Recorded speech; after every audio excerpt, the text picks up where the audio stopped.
Way to win P S C ടിപ്സിലേക്ക് എല്ലാവർക്കും സ്വാഗതം. കേരള പി എസ് സി നടത്തിയ optometrics grade 2 category number 592/2022 medical education ഡിപ്പാർട്ട്മെൻറ്റിലേക്ക് നടത്തിയ എക്സാമിൻ്റെ റിസൾട്ട് വന്നിട്ടുണ്ടായിരുന്നു. അപ്പോൾ നമുക്കതിൻ്റെ റിസൾട്ട് ഒന്ന് നോക്കാം. ഇതിൽ ഫസ്റ്റ് റാങ്കിൽ കിടക്കുന്നത് എൻ്റെ പേര് തന്നെയാണ്. അപ്പോൾ ആ ഒരു സന്തോഷം കൂടെ ഞാൻ എൻ്റെ സബ്സ്ക്രൈബേഴ്സിനോട് അറിയിക്കുകയാണ്. ഈ റാങ്ക് ലിസ്റ്റിൽ മെയിൻ ലിസ്റ്റിലായിട്ട് 31 പേരെയാണ് ഉൾപ്പെടുത്തിയിരിക്കുന്നത്. മെയിൻ ലിസ്റ്റിൽ കയറിയ ലാസ്റ്റ് ആളുടെ കട്ട് ഓഫ് വന്നിരിക്കുന്നത് 81.33 ആണ്.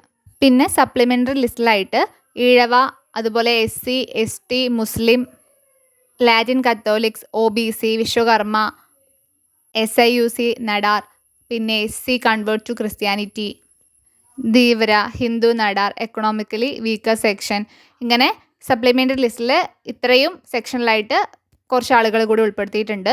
ടോട്ടൽ ഒരു 94 സംതിങ് ആൾക്കാരാണ് ഉൾപ്പെട്ടിട്ടുള്ളത്. ഇനി ലിസ്റ്റിൽ വരാത്തവരാരും സങ്കടപ്പെടേണ്ട ആവശ്യമൊന്നുമില്ല. കാരണം നമ്മൾ DHS എക്സാം, ഹെൽത്ത് സർവീസിലേക്കുള്ള എക്സാം വരാൻ പോവുകയാണ്. ഈ വർഷം എന്തായാലും ലാസ്റ്റ് നവംബർ ഡിസംബറിലൊക്കെ ആയിട്ട് നമുക്ക് എക്സ്പെക്റ്റ് ചെയ്യാം. അപ്പോൾ അതിന് വേണ്ടിയിട്ട് എല്ലാവരും നന്നായിട്ട് തന്നെ പ്രിപ്പയർ ചെയ്യുക. കുറച്ച് പേര് മെസ്സേജ് അയച്ച് ചോദിച്ചിരുന്നു എങ്ങനെയാണ് പ്രിപ്പയർ ചെയ്യേണ്ടത്, ഏതൊക്കെയാണ് റെഫർ ചെയ്യേണ്ടത് ഒക്കെ ചോദിച്ചായിരുന്നു. അപ്പോൾ എനിക്ക് പറയാനുള്ളത്, ഇപ്പോൾ ഓരോരുത്തരുടെയും പ്രിപ്പറേഷൻ സ്ട്രാറ്റജി എന്ന് പറയുന്നത് ഡിഫറെൻ്റ് ആയിരിക്കും. ഞാൻ DMEക്ക് വേണ്ടിയിട്ട് പ്രിപ്പയർ ചെയ്തിരുന്നതെന്ന് വെച്ചാൽ മെയിനായിട്ട് നമ്മളെ കയ്യിലൊരു സിലബസ് ഉണ്ട്. അപ്പോൾ ആ സിലബസ് വെച്ചിട്ട് അതിലെന്തൊക്കെയാണോ ഉള്ളത് അത് നമ്മൾ ടെക്സ്റ്റിലോ അല്ലെങ്കിൽ ഗൂഗിളിലോ ഒക്കെ ഒന്ന് സെർച്ച് ചെയ്യും. പിന്നെ അതുപോലെ തന്നെ പ്രീവിയസ് ഇയർ ക്വസ്റ്റ്യൻ പേപ്പേഴ്സ് നന്നായിട്ട് നോക്കുമായിരുന്നു. അപ്പോൾ അതിലെന്തെങ്കിലും ഒരു ക്വസ്റ്റ്യൻ കാണുമ്പോൾ അതിൽ 4 ഓപ്ഷൻ ഉണ്ടാവും. അപ്പോൾ ഒരു ക്വസ്റ്റ്യൻ്റെ ആൻസർ ഒരു ഓപ്ഷൻ ആണെങ്കിൽ പോലും ബാക്കിയുള്ള ആ ഒരു 3 ഓപ്ഷനും നമുക്ക് അറിഞ്ഞിരിക്കണം. അപ്പോൾ ആ രീതിയിലൊക്കെ ഓരോ ക്വസ്റ്റ്യൻസ് നോക്കുമായിരുന്നു. പിന്നെ യൂട്യൂബിൽ തന്നെ ഇപ്പോൾ നമ്മുടെ കേരള PSC നടത്തുന്ന ക്വസ്റ്റ്യൻസ് മാത്രമല്ല, വേറെയും ഒരുപാട് PSCകൾ ഒപ്റ്റോമെട്രി റിലേറ്റഡ് ആയിട്ട് ഉണ്ടാവും. അപ്പോൾ അതിൻ്റെ ക്വസ്റ്റ്യൻസും പ്രീവിയസ് ഇയർ ക്വസ്റ്റ്യൻ പേപ്പേഴ്സും നോക്കുമായിരുന്നു. പിന്നെ ആ ടൈമിൽ തന്നെ നമ്മളെ കേരള PSC ഒപ്റ്റോമെട്രി അസോസിയേഷൻ്റെ ഒരു ഗ്രൂപ്പ് ഉണ്ട്, ഗോക്ക് PSC ട്രെയിനിങ് എന്ന് പറഞ്ഞ ഗ്രൂപ്പിൽ വരുന്ന ക്വസ്റ്റ്യൻസ് ഒക്കെ ഞാൻ മാർക്ക് ചെയ്ത് വെക്കുമായിരുന്നു, സ്റ്റാർ ചെയ്ത് വെക്കുമായിരുന്നു. അപ്പോൾ അത് നമുക്ക് എല്ലാ ക്വസ്റ്റ്യൻസും അല്ല, നമുക്ക് അറിയാത്ത കുറച്ച് നമ്മൾ മറന്നു പോകുമെന്ന് തോന്നുന്ന ക്വസ്റ്റ്യൻസ്, കുറച്ച് പ്രയാസം തോന്നുന്ന ക്വസ്റ്റ്യൻസ് ഒക്കെ അതെന്ത് ചെയ്തും സ്റ്റാർ ചെയ്ത് വെക്കും. അപ്പോൾ ലാസ്റ്റ് റൗണ്ടിൽ നമുക്ക് അങ്ങനെയുള്ള ക്വസ്റ്റ്യൻസ് മാത്രം കൂടുതലായി നോക്കിയാൽ മതി. പിന്നെ DMEക്ക് നോക്കിയ സമയത്ത് ടെക്സ്റ്റുകൾ അങ്ങനെ അരിച്ച് പെറുക്കിയിട്ട് നോക്കിയിട്ടൊന്നുമില്ല. എല്ലാ ടെക്സ്റ്റുകളും ഇപ്പോൾ ഖുറാനയുടെ തന്നെ നമ്മൾ ഒപ്റ്റിക്സ് ആൻഡ് റിഫ്രാക്ഷന് വേണ്ടിയിട്ടുണ്ട്, ഡിസീസിന് വേണ്ടിയിട്ടുണ്ട്, പിന്നെ സ്ക്വിൻറ്റിന് വേണ്ടിയിട്ട് വേറൊരു ടെക്സ്റ്റ് ഉണ്ട്. അങ്ങനെ എല്ലാ ടെക്സ്റ്റുകളും അരിച്ച് പെറുക്കിയിട്ട് നോക്കിയിട്ടൊന്നുമില്ല. നമ്മുടെ സിലബസിൽ വരുന്ന ടോപ്പിക്കുകൾ ടെക്സ്റ്റിൽ ഏത് ഭാഗത്താണോ ആ ഭാഗം നന്നായിട്ട് നോക്കുമായിരുന്നു. ഇങ്ങനെയൊക്കെയാണ് DMEക്ക് വേണ്ടിയിട്ട് ചെയ്തിട്ടുള്ളത്. പിന്നെ കുറച്ച് പേർ എന്നോട് നോട്ട്സ് എന്തെങ്കിലും ഉണ്ടോ എന്ന് ചോദിച്ചായിരുന്നു. എനിക്കങ്ങനെ നോട്ട്സ് എഴുതി പഠിക്കണ ഒരു ശീലമില്ല. അപ്പോൾ അതുകൊണ്ട് തന്നെ നോട്ട്സ് ഒന്നും എൻ്റെ കയ്യിലില്ല. ടെക്സ്റ്റുകളുണ്ട്, നമ്മൾ ടോപ്പിക്ക് ടെക്സ്റ്റിൽ ഏത് ഭാഗത്താണോ ആ ഭാഗം നോക്കി റെഫർ ചെയ്യും. പിന്നെ യൂട്യൂബിലൊക്കെ വേറെ ക്ലാസ്സുകൾ എന്തെങ്കിലും ഉണ്ടെങ്കിൽ സെർച്ച് ചെയ്യും. പിന്നെ ഞാൻ അത്രയും ശ്രമിച്ചതിൻ്റെ ഫലമായിട്ട് തന്നെ എൻ്റെ റിസൾട്ട് കിട്ടുകയും ചെയ്തു. പിന്നെ കുറച്ച് പേര് ഇൻ്റർവ്യൂവിൻ്റെ കാര്യം ചോദിച്ചായിരുന്നു. ഇൻ്റർവ്യൂവിനെ കുറിച്ച് പറയാനാണെന്നുണ്ടെങ്കിൽ എന്നോട് ആദ്യം ആ സാറ് പറഞ്ഞത്, കയറുമ്പോൾ തന്നെ സാറ് പറഞ്ഞു ഞാനായിരുന്നു ഇൻ്റർവ്യൂവിലെ ഏറ്റവും ലാസ്റ്റിലുള്ള ആൾ. അതൊരു പേഴ്സണാലിറ്റി ടെസ്റ്റാണ് മെയിനായിട്ട്. നമ്മളുടെ നോളജൊക്കെ ഓൾറെഡി അവർ അളന്നു കഴിഞ്ഞു. അപ്പോൾ ഇനി അവർക്ക് നമ്മുടെ പേഴ്സണാലിറ്റിയാണ് അറിയാനുള്ളത്. അപ്പോൾ അവർ നമ്മളോട് ക്വസ്റ്റ്യൻസ് ചോദിക്കുമ്പോൾ നമുക്ക് അറിയാത്ത കാര്യങ്ങളാണെങ്കിൽ സത്യസന്ധമായിട്ട് നമ്മൾ അറിയില്ല എന്ന് പറയാം, ഭയങ്കര പൊളൈറ്റായിട്ട് നിൽക്കുക. പിന്നെ നമ്മളൊരു ബയോഡാറ്റ ഫില്ല് ചെയ്ത് കൊടുക്കുന്നുണ്ട് അവിടെ. അതായത് നമ്മളുടെ ടേസ്റ്റുകൾ, ഹോബീസ്, നമ്മളുടെ അംബീഷൻ എല്ലാം വരുന്നത്. അപ്പോൾ നമ്മുടെ സ്ട്രെങ്ത്ത്, വീക്ക്നെസ് ഇതൊക്കെ ഉൾപ്പെട്ടിട്ടുള്ളത്. അപ്പോൾ അതുമായിട്ട് ബന്ധപ്പെട്ടുള്ള ക്വസ്റ്റ്യൻസും അവർക്ക് ചോദിക്കാം. ഇങ്ങനെയൊക്കെയാണ് അവർ ക്വസ്റ്റ്യൻസ് ചോദിക്കുന്ന രീതി. പിന്നെ DMEയുടെ ഇൻ്റർവ്യൂ നടന്നത് 3-4 ദിവസങ്ങളിലായിട്ടായിരുന്നു. ഈ മെയ് 28, 29, 30, 31 ദിവസങ്ങളിലായിരുന്നു. ജൂൺ 20 ആയപ്പോഴേക്കും റിസൾട്ട് വന്നു. അപ്പോൾ 20 ദിവസത്തെ ഗ്യാപ്പേ വന്നിട്ടുള്ളൂ. ഇതൊക്കെയാണ് DME ആയിട്ട് ബന്ധപ്പെട്ട് പറയാനുള്ള കാര്യങ്ങൾ. ഇനി വരാൻ പോകുന്നത് DHS ആണ്. അപ്പോൾ DHS നമുക്ക് നവംബർ ഡിസംബറിലൊക്കെ ആയിട്ട് ഈ വർഷം തന്നെ പ്രതീക്ഷിക്കാം. പിന്നെ കുറച്ച് പേര് ചോദിച്ചിരുന്നു DHSന് എങ്ങനെയാണ് പ്രിപ്പയർ ചെയ്യേണ്ടതെന്ന്. എനിക്ക് അവരോട് പറയാനുള്ളത്, ഇപ്പോൾ നമ്മൾ DHS എന്ന് പറയുമ്പോൾ DMEനെ കമ്പയർ ചെയ്യുമ്പോൾ ഞാൻ മുമ്പൊരു കമ്പാരിസൺ വീഡിയോ ഇട്ടായിരുന്നു. അപ്പോൾ കുറച്ചുകൂടെ വാക്കൻസീസ് ഒക്കെ കൂടുതലാണ്. പിന്നെ എന്താണെന്ന് വെച്ചാൽ ഇപ്പോൾ കുറച്ചുകൂടെ കോമ്പറ്റീഷൻ കൂടി നിൽക്കുന്ന ടൈമാണ്. PSC ഒക്കെ നമ്മൾ ഒപ്റ്റോമെട്രിയുടെ ആ ഒരു ഇമ്പോർട്ടൻസും PSCയുടെ വാല്യൂ ഒക്കെ എല്ലാവർക്കും അറിഞ്ഞു തുടങ്ങിയ ഒരു ടൈമാണ്. അപ്പോൾ അതുകൊണ്ട് തന്നെ കോമ്പറ്റീഷൻ നന്നായിട്ടുണ്ടാവും. ഇപ്പോൾ നമ്മൾ DME എടുക്കുകയാണെന്നുണ്ടെങ്കിൽ ഇതിൻ്റെ മെയിൻ ലിസ്റ്റിൽ ലാസ്റ്റ് വന്ന കട്ട് ഓഫ് 80.33 ഉള്ള ആളാണ് കയറിയിട്ടുള്ളത്.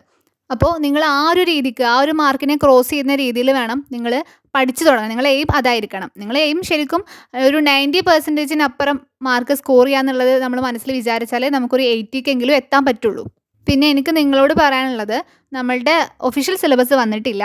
പക്ഷേ ഇപ്പോൾ കഴിഞ്ഞ DMEയുടെ സിലബസും അതിന് മുമ്പ് നടന്ന DHSൻ്റെ സിലബസും ഒക്കെ സെയിം ആയിരുന്നു. ഡിഫറൻസ് ഒന്നും ഉണ്ടായിരുന്നില്ല.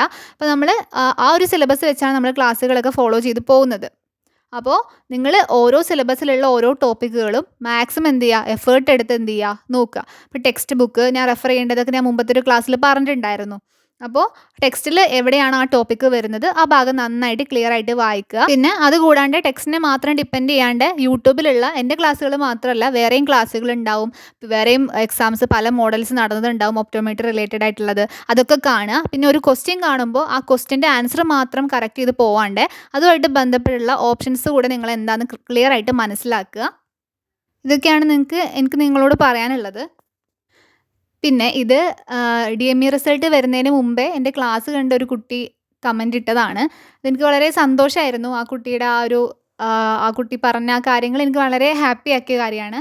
ഒരു മോട്ടിവേഷണൽ വീഡിയോ ചെയ്യുമോ എന്നൊക്കെ എന്നോട് ചോദിച്ചായിരുന്നു. അപ്പോൾ ഞാൻ പറഞ്ഞിട്ടുണ്ടായിരുന്നു DME റിസൾട്ട് വന്നതിന് ശേഷം ഞാൻ ചിലപ്പോൾ ചെയ്യാൻ ശ്രമിക്കാമെന്ന് പറഞ്ഞിരുന്നു. അപ്പോൾ എനിക്ക് പറയാനുള്ളത്, ഞാൻ ഒരിക്കലും DME ഫസ്റ്റ് റാങ്ക് പ്രതീക്ഷിച്ചിട്ട് ഇരുന്ന ഒരാളൊന്നുമല്ല. നമുക്ക് വാക്കൻസി ഒരു 9 വാക്കൻസി നിലവിൽ റിപ്പോർട്ട് ചെയ്തിരുന്നത്. അപ്പോൾ ആ ഒരു 9 റാങ്കിൻ്റെ ഉള്ളിൽ ഉണ്ടായിരിക്കണം എന്നൊരാഗ്രഹം ഉണ്ടായിരുന്നു. പിന്നെ മാക്സിമം ഞാൻ എഫേർട്ട് എടുത്തിട്ടുണ്ട്. അത് ഇപ്പോൾ ആ എക്സാം കഴിഞ്ഞതിന് ശേഷവും DME എനിക്ക് ഏകദേശം ഒരു കോൺഫിഡൻസ് ഉണ്ടായിരുന്നു. എന്നിട്ട് പോലും ഞാൻ DHSന് വേണ്ടിയിട്ട് ക്ലാസ്സുകളൊക്കെ ഇടുന്നത് തന്നെ എനിക്ക് ഒരു ഒപ്റ്റോമെട്രിനോടുള്ളൊരു ഇഷ്ടം കൊണ്ടും ഞാൻ വഴി ഇപ്പോൾ വേറൊരു കുട്ടിയും കൂടെ അത് യൂസ്ഫുൾ ആവുകയാണെങ്കിൽ എനിക്കത് നല്ലതായിരിക്കും. എനിക്ക് കുറച്ചുകൂടെ ഹാപ്പി ആവുന്ന കാര്യമാണ്. അപ്പോൾ അതുകൊണ്ടാണ് ഞാനിപ്പോൾ ക്ലാസ്സുകൾ ഇടുന്നത് ഇപ്പോഴും.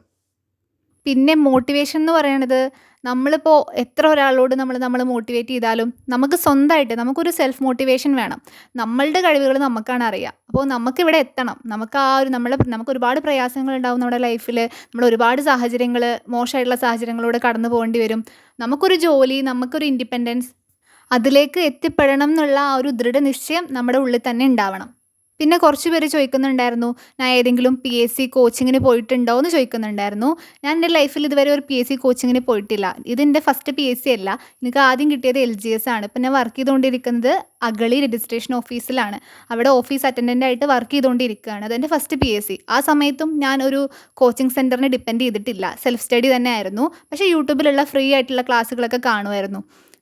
ഇപ്പോൾ ഒപ്റ്റോമെട്രിക്ക് വേണ്ടിയിട്ടാണെങ്കിലും ഞാൻ ഒരു PSC കോച്ചിങ്ങിനെ ഞാൻ ഡിപ്പെൻഡ് ചെയ്തിട്ടില്ല.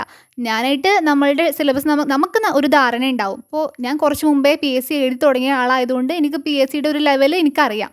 അപ്പോൾ ആ ഒരു കോൺഫിഡൻസ് എൻ്റെ ഉള്ളിലുണ്ട്. പിന്നെ എന്താണെന്ന് വെച്ചാൽ നമുക്ക് നമ്മളുടെ വ്യക്തമായിട്ടുള്ളൊരു സിലബസ് ഉണ്ട്. അപ്പോൾ ആ ഒരു സിലബസിൻ്റെ ഉള്ളിൽ വെച്ചിട്ടുള്ള കാര്യങ്ങളേ ചോദിക്കുകയുള്ളൂ. ഇപ്പോൾ കോച്ചിങ് സെൻറ്ററിൽ പോകുന്നവർ മോശമാണെന്നല്ല. അതായത് അവർക്ക് കുറച്ചുകൂടെ കോമ്പറ്റീറ്റീവായിട്ട് നമുക്ക് എക്സാംസിനെ ഫേസ് ചെയ്യാനും, അതുപോലെ കുറച്ചുകൂടെ ഇപ്പോൾ ഒരാൾ നമുക്ക് പറഞ്ഞു തരുമ്പോൾ അവർക്ക് കുറച്ചുകൂടെ എന്തുണ്ടാവും, അതിനെ ക്ലിയർ ആക്കി മനസ്സിലാക്കാനും കുറച്ചുകൂടെ കഴിയും. അതൊക്കെ നല്ലത് തന്നെയാണ്. പക്ഷേ കോച്ചിങ് സെൻറ്ററിൽ പോകുന്നവർക്കേ ഇത് കിട്ടുമെന്നൊന്നുമില്ല. ഞാൻ കോച്ചിങ് സെൻറ്ററിൽ പോയിട്ടില്ല. അപ്പോൾ ആദ്യം നമുക്ക് വേണ്ടത് നമുക്കൊരു കോൺഫിഡൻസ് ആണ്. നമ്മൾ സ്വന്തമായിട്ട് നമ്മളുടെ ടോപ്പിക്കുകളാണ്, നമ്മൾ പഠിച്ച കാര്യങ്ങളാണ്. നമ്മൾ 4 വർഷം, ഇപ്പോൾ ഡിപ്ലോമയാണെന്നുണ്ടെങ്കിൽ അവർ 2 വർഷം, അവർ പഠിച്ച കാര്യങ്ങളൊക്കെ തന്നെ ഇതിൻ്റെ ഉള്ളിൽ ചോദിക്കുള്ളൂ.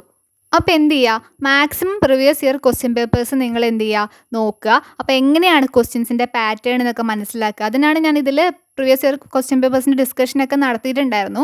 അപ്പോൾ അതൊക്കെ നിങ്ങൾക്കൊരു ധാരണ കിട്ടാൻ വേണ്ടിയിട്ടാണ്. അപ്പോൾ നമുക്ക് സമയത്തിനനുസരിച്ച് നമ്മൾ ടോപ്പിക്കുകളൊക്കെ കവർ ചെയ്തതിന് ശേഷം നമ്മൾ ഇനിയും ക്വസ്റ്റ്യൻസൊക്കെ നമുക്ക് ഡിസ്കസ് ചെയ്യാം. പിന്നെ നമ്മളൊന്നിലും നിരാശപ്പെടാണ്ടിരിക്കുക. നമുക്ക് അതല്ലെങ്കിൽ വേറെ നമുക്ക് ഓപ്പർച്യൂണിറ്റീസ് വരും. നമുക്ക് വരുന്ന ഓപ്പർച്യൂണിറ്റീസ് മാക്സിമം നമ്മൾ ട്രൈ ചെയ്യുക. അത് കിട്ടാതെ ഇരിക്കുക എന്നുള്ളത് നമ്മളുടെ ആ ഒരു നിമിഷത്തെ നമ്മൾ ഹാർഡ് വർക്ക് പോലെ തന്നെ അതിൽ നമ്മളൊരു ചെറിയൊരു ഭാഗ്യം കൂടെ വരുന്നുണ്ട്. നമ്മളുടെ എഫേർട്ട് നമ്മൾ മാക്സിമം എല്ലാത്തിനും ഇട്ട് കൊടുക്കുക. പിന്നെ അത് കിട്ടേണ്ടതും കിട്ടാണ്ടിരിക്കേണ്ടതും നമ്മളുടെ ഒരു വിധി പോലെയാണ്. അതല്ലെങ്കിൽ നമുക്ക് അതിനേക്കാൾ നല്ല ഓപ്പർച്യൂണിറ്റീസ് കിട്ടും. ആ ഒരു കോൺഫിഡൻസ് ഉണ്ടാവണം. അപ്പോൾ ഇതൊക്കെയാണ് എനിക്ക് നിങ്ങളോട് പറയാനുള്ളത്. അപ്പോൾ നമ്മളെ DHSൻ്റെ എക്സാം വരുമ്പോൾ എല്ലാവരും നന്നായിട്ട് എന്ത് ചെയ്യുക, അതിന് വേണ്ടി പ്രിപ്പയർ ചെയ്യുക. പിന്നെ കൺഫർമേഷൻ വരാൻ വേണ്ടി കാത്തു നിൽക്കണ്ട. കാരണം കൺഫർമേഷൻ വന്നാൽ പിന്നെ ഒരു 3-4 മാസമേ മാക്സിമം കിട്ടുള്ളൂ. അപ്പോൾ ഇപ്പോഴേ പഠിച്ചു തുടങ്ങാത്തവരുണ്ടെങ്കിൽ സമയമുണ്ട്. ഇനിയും ട്രൈ ചെയ്യുക, പഠിക്കാൻ ശ്രമിക്കുക.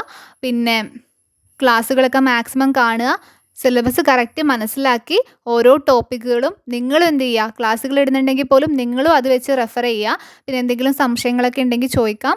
പിന്നെ ഇനിയിപ്പോൾ അടുത്ത ക്ലാസ് ഞാൻ ഇടാനുള്ളത് ഒന്നുകിൽ ഇന്ന് രാത്രി തന്നെ അപ്ലോഡ് ചെയ്യാം, അതല്ലെങ്കിൽ നാളെ ഞാൻ അപ്ലോഡ് ചെയ്യാൻ നോക്കാം. അപ്പോൾ ക്ലാസ്സുകൾ പഴയ പോലെ ഇടാൻ വേണ്ടി ശ്രമിക്കാം. അപ്പോൾ എല്ലാവരും പഠിക്കുക. ഇനിയിപ്പോൾ ഉള്ള എക്സാം കൂടെ കഴിഞ്ഞാൽ 4 വർഷം കഴിഞ്ഞിട്ട് അടുത്ത എക്സാം വരുള്ളൂ.